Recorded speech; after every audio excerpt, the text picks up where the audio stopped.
All right, everyone, it's been a couple of months, and I owe you a 1301 update. Let's get into it. So it's a beautiful day here on one of the greatest lakes in the country, so we thought we'd do this follow-up outside today.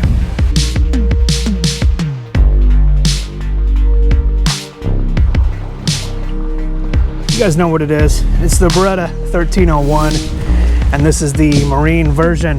Done a couple other videos. If you're interested, take a look at my unboxing.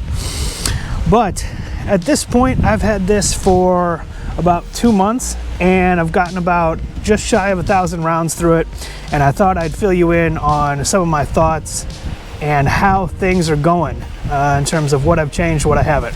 So let's go ahead and start back here in the butt. This is the Magpul Mossberg 590 stock with the Airdus adapter. It's been great. The length of pull, perfect for me. Puts me right where I need to be. Comes with plenty of spacers, so even if you want a longer or shorter length of pull, that's an option for you. One of the things I did recently was, I don't know if I mentioned this in the other videos, was I went ahead with the Velcro side saddle attachment, and this has been a great decision. And I went with some of these cheap, the 7-shot shotgun card holders, and those have been awesome. I'm pretty surprised at how well the elastics held up. Anyway, those have been a great addition, and I'm glad I went with that over a hard side saddle. I can take it off when I don't need it, and it's just really nice. So moving up, I guess we can go right into the sighting system. Of course, this is the Airdus Crom mount. Here's one thing that I have to say about this. For many people, it's the best option out there available right now. I'm gonna keep it. I like the setup. It works. I've gotten it to work very well for me. However, there's a couple things you need to know. Number one, it's pretty low. So when you're mounted with an optic and you have a front sight, I put on an additional excess big dot sight here in the front, and it's a little high. So I've had to make some adjustments here. In terms of the co-witnessing, that's not something I do a lot of. I noticed that through practice and training, that's not something I'm gonna be doing a lot of, nor do I really want to do a lot of. Yeah, you know, placing slugs at 100 yards and whatever in nice groups would be good, but that's not what this is for. This is a defensive shotgun for double-aught buck, pretty much, period. So when it comes to the rear sight, I just don't use it. It's plain and simple. I moved it out of the way and I don't use it. I feel even without the optic, I do better just looking at the front sight and feeling my way through. So I don't even go down to that rear sight anyway. But again, that works for me. Might not work for you, and I'm happy with how that is. This is the Holosan something or other. It's a green dot and green circle, and I absolutely love it. This is my first experience using a green dot, and for my eyes, it really picks it up pretty quick. And I won't be going back to red. So this one is great because it has the dot with the circle in it, so that I know out to 20 yards, 25 yards, that my pattern is going to stay in that circle. So wherever I'm put that circle, my pattern is going to stay in there. While we're talking about it, my go-to defensive load is Federal Flight Control double-aught buck 8 pellet, and it has been phenomenal. Not one issue. The patterning is excellent, and the recoil is surprisingly light. I was really shocked once I started getting into it with that.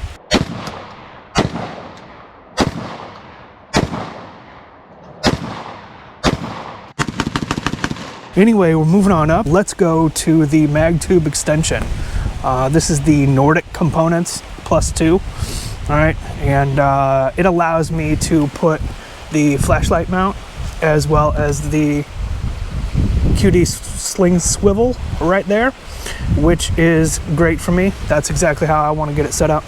So now, before I had talked about how I had moved this back a little bit so that I could keep the flashlight flush with the muzzle. and with the mag tube. So very quickly, after 3 or 4 slugs, it repositioned itself to the 2 notches that it's supposed to be in, right? That's user error on my part. And so it's repositioned and it hasn't moved since.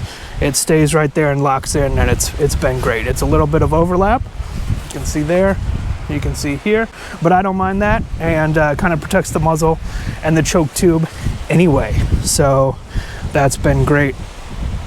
As for the sling, this is the Victor's tactical, whatever he calls it. It's got the tab. I like this because I use it for my rifle anyway, so it's very familiar. I pick it up and I know what it is, what it does right away. Other than that, we talked about the high visibility mag follower, and that's been good. I mean, it's red. I know it's empty. The end. Okay, so let's talk about the handguard. I have not found a replacement that I particularly care for at this moment. There's a few options out there, but that's something I'm waiting on. I haven't found something that I need to have, and I'd rather wait and find the perfect thing for me when it comes out. Because honestly, first of all, this handguard is excellent. I love it. It's got a great texture to it. It's semi-aggressive, I would say, which all wears pretty quickly. The one thing that I need is the tape switch for the light. At the moment, I come over the top, bang, hit it, bang. But I'd rather have it right here where I can just get it when it's immediately in my grip area anyway. So that's one thing that I'm going to be doing in the future. But again, I'm not in a hurry to do that and replace it with something. There's one out there, the competition rig, that costs like $200, and I don't really like it that much anyway. So again, I'm gonna wait, and I can always drill into this one, but I hate doing that kind of thing. So we'll see. So let's talk about reliability. This is a home defense or defensive weapon. This needs to be 100% reliable. End of story. So I'm at about just shy of 1,000 rounds. As I said, I've put everything through it, through low brass garbage to high brass double-aught buck and 3-inch Magnum slugs. Everything's been great. Now I can't say it's been 100% perfect. A few of the birdshot rounds that I had sitting around for a couple years in the basement, I had with one brand, Federal, the clear ones. I don't remember which shot number it was, but anyway, I had those would miss on me when I was doing a quick string of 7. I would have one that wouldn't eject. It was only that brand, and those were really old, so could have been something. So I don't use those anymore, and I haven't had any other problems. There was one that I thought was a light strike at the top of a string, put it in, and went to go, click, nothing. Eject, next one, put it back in, and it fired fine. So maybe it was a light strike on there. I'm not sure, but I've been unable to replicate that as of yet. My go-to, again, is going to be the Federal Flight Control double-aught buck with the 8 pellet. Those have been excellent. No problems whatsoever. The recoil is so light, it's just like shooting birdshot almost. It's excellent. Quick follow-up shots, it's been awesome. Tightest pattern, and I just love it. There's nothing else to say. So let's talk about any future upgrades. What are we gonna do? Well, there's not much else I can think of beyond the handguard upgrade that I just talked about. Beretta does make a pro style shell lifter, and that just stays up. It's for the competition guns, I believe. It just kind of stays up and allows you to quad load if that's something that you want to do. I might go with that just so I can stop pinching my thumb in there sometimes. One other thing you need to know is that with this, you really need to shove them in that tube. I'm a lever gun guy, so that comes natural to me. Shove it in until it stays. But if you don't, if you kind of just a little barely in there, it's going to click, and then you go to the next one and it's going to pop out. So So let's talk about some of the wear. How's it looking after 1,000 rounds? Give you some close-up shots here, but it's looking good. There's some spots on this. This is the Marine version again, so underneath it is a coat of black.